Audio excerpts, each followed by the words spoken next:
She stepped off the stagecoach unwanted, but fate had other plans. The stagecoach rattled to a halt in a cloud of dust, its iron wheels screeching as the horses snorted into the evening air. The sun was sinking low, laying a bruised gold across the prairie, shadows stretching long across the small town's boardwalks. Clara Whitcomb pressed a gloved hand to her carpetbag, the other clutching the edge of her shawl close to her throat. She had traveled 3 days from Missouri, counting each mile as a prayer, believing at the end of the journey there would be a man waiting to call her wife. But as she stepped down onto the packed dirt street, no hand reached for hers. No voice called her name. Only the dry wind tugged at her skirts and sent grit into her eyes. The depot master tipped his hat politely, but did not linger. A pair of women passing by cast a glance at her, whispering into each other's shoulders before walking on. A boy's laughter rang sharp as a bell from somewhere near the mercantile, a sound that only deepened the hollow pit opening in her chest. She stood, her back straight though her heart was crumbling, and watched the road stretch out in both directions as though it might swallow her whole. Time dragged. The last of the stagecoach passengers melted away into homes or taverns, until only Clara remained, still standing with her letter folded carefully inside her bag. A promise written in a strong hand that felt, now, like a cruel jest. Then she saw him.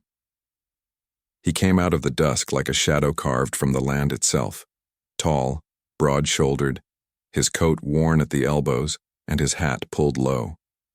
Jonas Hale. She knew his name, though she had never spoken it aloud. The scar that cut across his jaw caught what little light remained, and his eyes, when they found hers, carried the weight of both battle and burial. He looked at her not with welcome, but with a kind of regret so heavy it bent his shoulders. For a long moment neither spoke. Then with a stiff nod he reached for the reins of a waiting horse tied at the hitching post. "Best not stand out here after dark," he said at last, his voice quiet, flat as the horizon.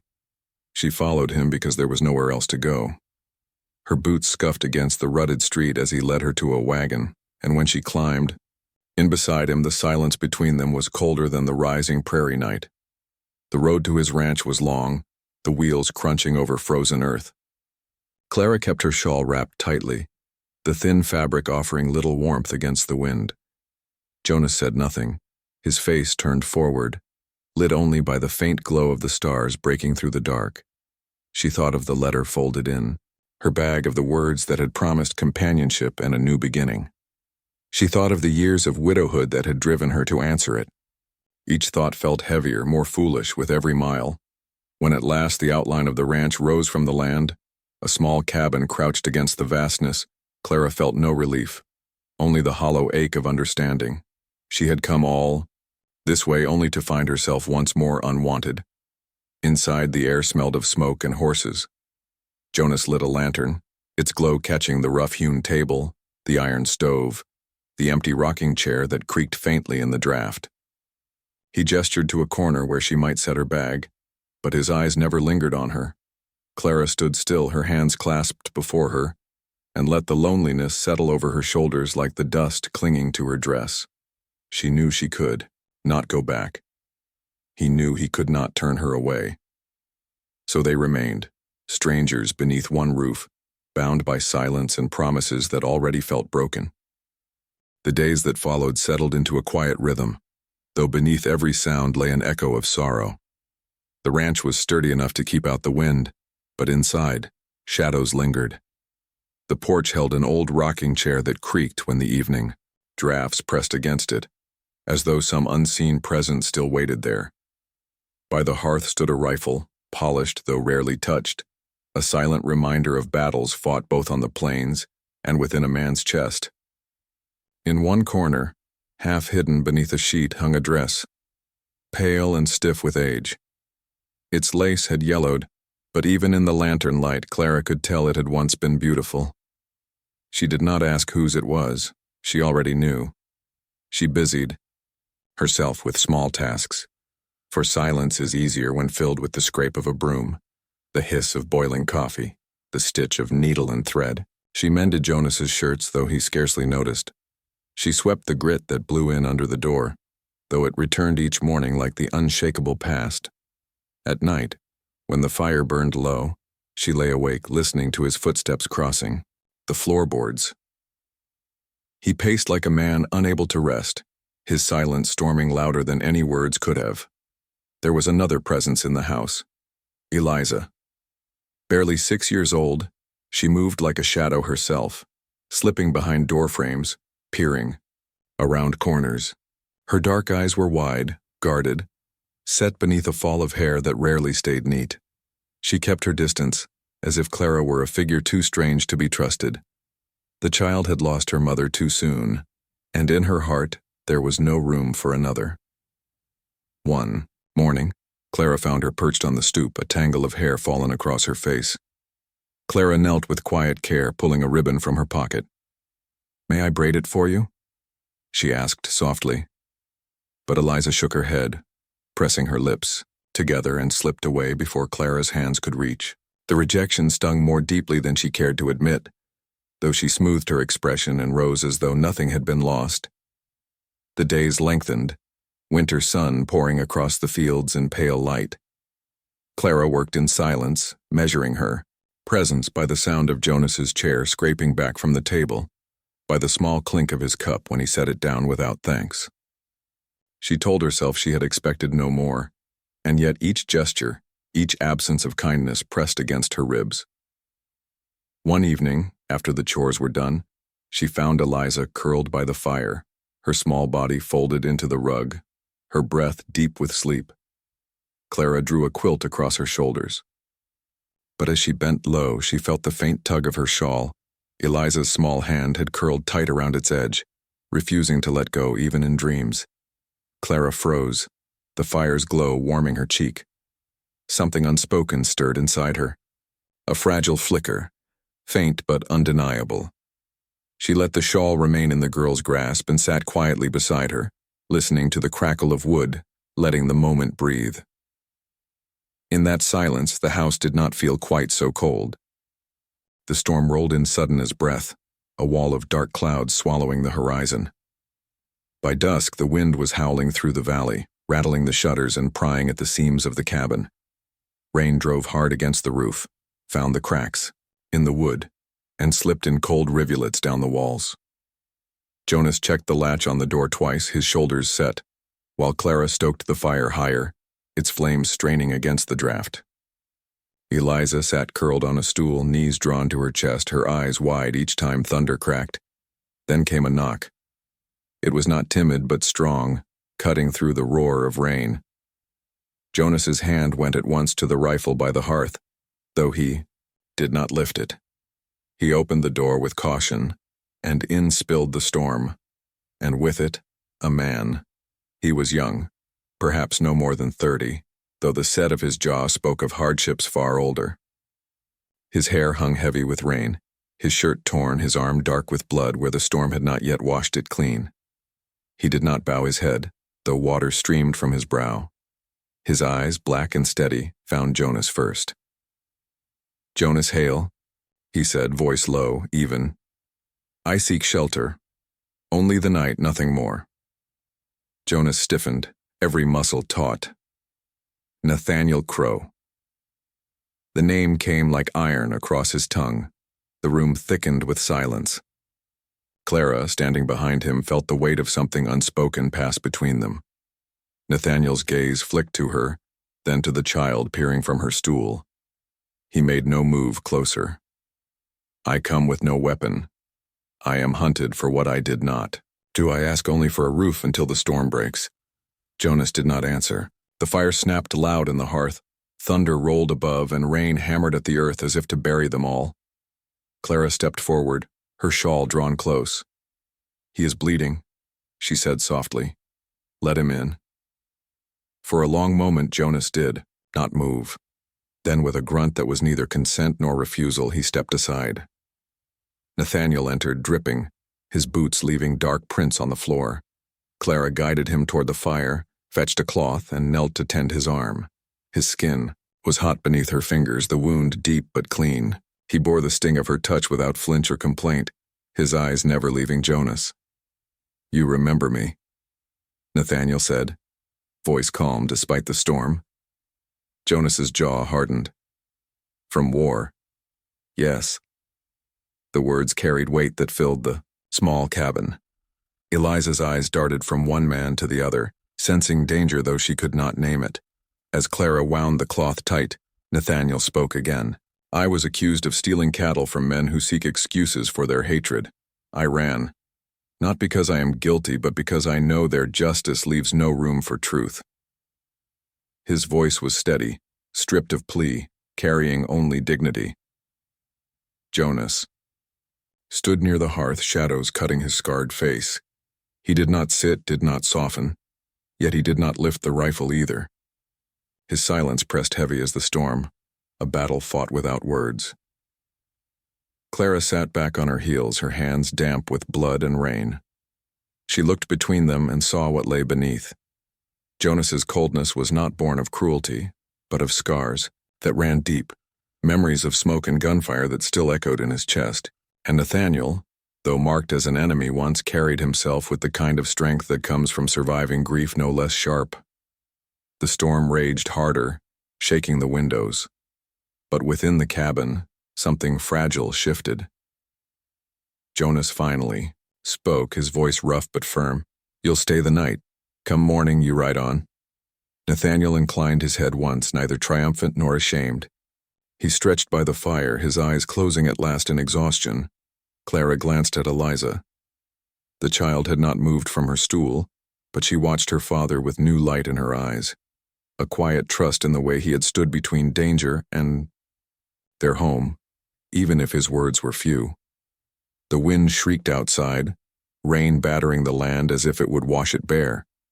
But inside, the storm's fury began to mirror something else. The unrest within two men bound by the past, and the faint beginning of peace, however fragile, that might one day come from it. The storm passed, leaving the land raw and sodden. The river swelled high against its banks. The fields ran with rivulets of brown water, and the air carried the clean scent of earth torn open. In the days that followed, Nathaniel lingered beneath Jonas's roof, his arm bound in Clara's careful stitching, his strength returning. He did not stay idle. At dawn, he took up axe and hammer, working alongside Jonas to mend the fences the wind had broken and to set new posts in the mud. Their words were few, their silences longer still, but the rhythm of labor gave shape to their uneasy truce. Clara cooked for them both, the hiss of bacon on the pan and the smell of coffee softening the edges of their distance. She set the table, without fanfare, served the meals without expectation, and in the quiet gestures that threaded each day, the cabin breathed easier. Yet beneath it all, tension remained, unspoken, heavy as the storm clouds that still hovered along the far hills by the week's end. Riders appeared. Clara saw them from the porch, 3 men on horseback, their faces hard with the kind of certainty that comes from prejudice. They demanded Nathaniel's surrender, their voices sharp with vengeance. He stole from us, one spat. Justice is owed. Jonas stood on the porch with his rifle leaning at his side, his jaw set but his voice steady. You'll have no justice here without proof. The men muttered threats, spat into the dirt, and rode back toward town, leaving a promise of return. Inside, the silence grew heavier. Nathaniel sat by the fire, his gaze steady, unafraid. Clara cleared the dishes with quiet hands, though her heart beat fast. Jonas said nothing of the encounter, but she saw the battle in his eyes, between duty to his neighbors and the truth he could not deny. Amid this unease, Eliza began to shift. The girl, once shadow-quiet, now followed Clara into the garden, her small hands trailing over the leaves as Clara plucked beans from their stems. She asked questions in hesitant bursts, what the flowers were called, why the sky turned pink at dusk. Clara answered gently, never pressing, always letting the child decide how close to draw. One evening after supper, Clara sat by the lamplight mending a torn dress. The needle pricked through cloth, the thread glided, and softly, almost without thinking, she began to hum an old hymn, a tune her mother had once sung while rocking her by firelight. Eliza sat nearby, her chin on her knees, listening. After a moment, the girl's lips moved barely above a whisper. matching Clara's melody. Clara's hands stilled, her eyes softening. She did not call attention to it, did not break the spell. She only let the song carry on until it faded into silence. When she looked up, Jonas was standing in the doorway, his figure outlined by lamplight. His gaze lingered not on Clara's hands, nor on the stitched fabric, but on the fragile thread of song that had bound his daughter to her for the first time. Something stirred in his face, though he said nothing. Clara bent again to her work, her heart steady but tender, realizing that she was no longer invisible in this house.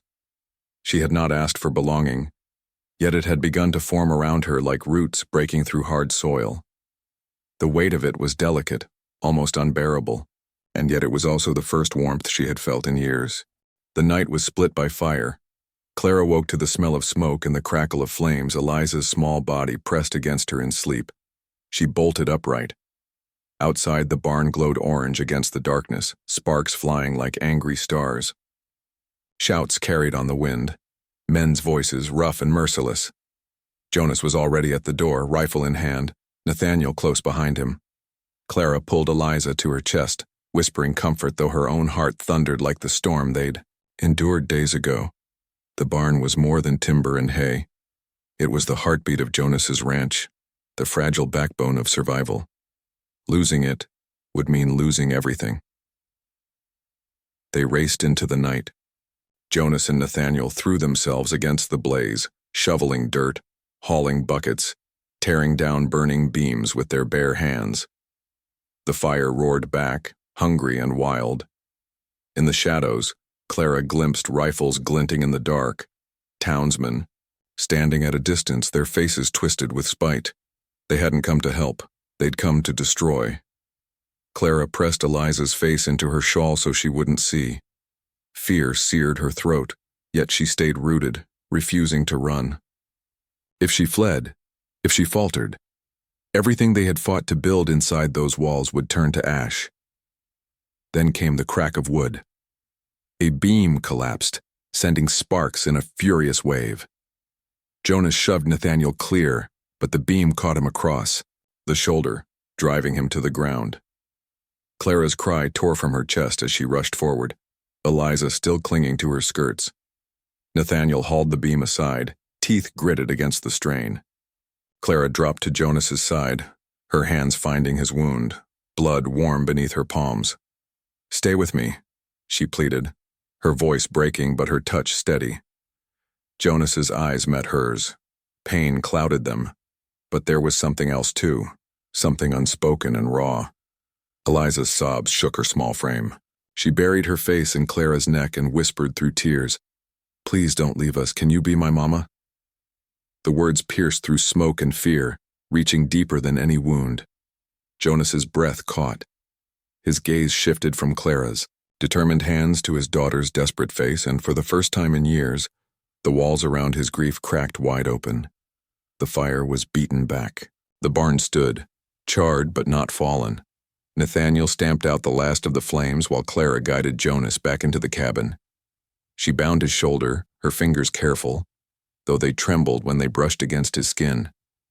Jonas didn't look away. He watched her as though seeing her for the first time, not as a stranger forced upon him, not as a shadow in his house, but as the woman who had stood in fire for him, who had carried his daughter's trust in her arms. His voice was rough when it came. "Clara, I should have told you before. You are not a burden here." His hand, calloused and strong, found hers. "You are what keeps us whole." Clara swallowed, tears brightening her eyes.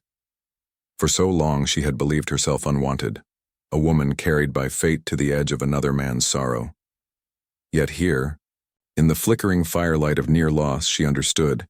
She was chosen, not by chance but by love that had been waiting to be named. Jonas's silence no longer spoke of grief alone. It carried promise. And when Eliza, still clutching Clara's shawl, drifted into sleep against her side, Clara let the weight of belonging settle into her bones. The fire had threatened to take everything. Instead, it had revealed what truly endured. A family, fragile but unbroken, born not of blood alone but of love that had survived both loss and flame. The first light of dawn broke pale and cold across the valley. Mist clung low, curling around the blackened skeleton of the barn. The charred timbers stood like gravestones against the rising sun. Jonas had been up since before daylight, his rifle leaning against the cabin door, his eyes set toward the east road. Clara stood with him, her shawl drawn close, the weight of what was to come heavy in her chest. Behind them, Eliza still slept, her small breath soft against the silence. The sound of hooves rose before long, 6 riders cresting the ridge, their figures dark against the morning. Men from town.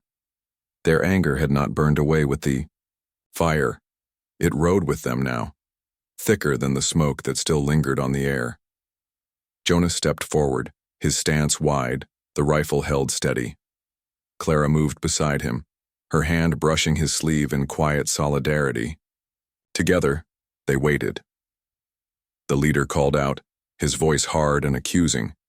They demanded Nathaniel. Justice, they called it, though Clara felt the word rot in their mouths. Jonas did not move, did not flinch. He answered with steel in his tone. Nathaniel had sought refuge, not battle, and no man under his roof would be turned over to hatred. For a moment the standoff was all breath and tension, the prairie holding its silence like a blade. Then Clara stepped forward. Her voice was not loud, yet it carried. She spoke of truth, of how vengeance disguised as justice only deepened wounds already carved by war. Her words were calm but certain, woven with a conviction neither borrowed nor forced. The men shifted uneasily, some looking away. Her presence, so often overlooked, now stood as the steadying force that would not yield. At last, Nathaniel emerged from the cabin. His shoulder was bound, his steps slow but proud. He did not cower before the riders. Instead, he walked to Jonas, laid a hand upon his arm, and spoke with quiet dignity. He would not bring more danger upon this house. He would ride east to seek his own people in peace beyond the line of guns. For a moment, time folded back, soldier and warrior, once enemies, now standing as men scarred by the same history. Nathaniel clasped Jonas's hand, forgiveness passing in the grip neither had known they sought. When he mounted his horse and turned down the road, the riders did not follow. One by one they shifted, uncertain, and rode back toward town. The prairie exhaled. Silence returned, broken only by the wind through scorched wood. That evening, with the sun spilling gold across the plains, Jonas and Clara sat near the cabin door. Eliza played in the dirt, gathering stones into neat, careful piles. Jonas's hands were rough, bandaged still, but he finally let them rest open upon his knees. His voice came low, almost broken. He confessed the fear that had ruled him all these years. Fear of failing his little girl, fear of opening his heart, only to bury it again in the ground beside his wife. Fear that love, if it returned, would be betrayal to the dead. Clara listened, her eyes wet, her hands folded over her lap. She told him of her own burdens, years cast aside, left unwanted, letters unanswered, a heart learning to live without, ever being chosen. Her voice trembled, but in the tremor was strength. She had come to this place not for contract or survival alone, but for a chance at belonging. Jonas turned to her then, truly turned, as though seeing her for the first time. The weight in his eyes shifted, grief making space for something new. He reached out, not in command, not in expectation, but in choice. His hand hovered, then settled atop hers, rough against soft, trembling, but steady. She accepted, her fingers curling gently over his. No words were needed. In that touch, the agreement was not of mail order or necessity. It was of family, rebuilt from ruin. The sun dipped, painting fire across the horizon. Eliza came to them, her arms full of stones, her face streaked with dirt. She dropped the stones and climbed onto Clara's lap, her small hands gripping Clara's dress. Her whisper was softer now, but no less certain. Mama. Clara's heart broke and healed in the same breath. Jonas's eyes closed, his jaw tight, but when he opened them again, there was no resistance left. The prairie stretched endless before them, wild and uncertain, but for the first time the cabin felt whole. Fire had tested them, grief had scarred them, but dawn had delivered something stronger.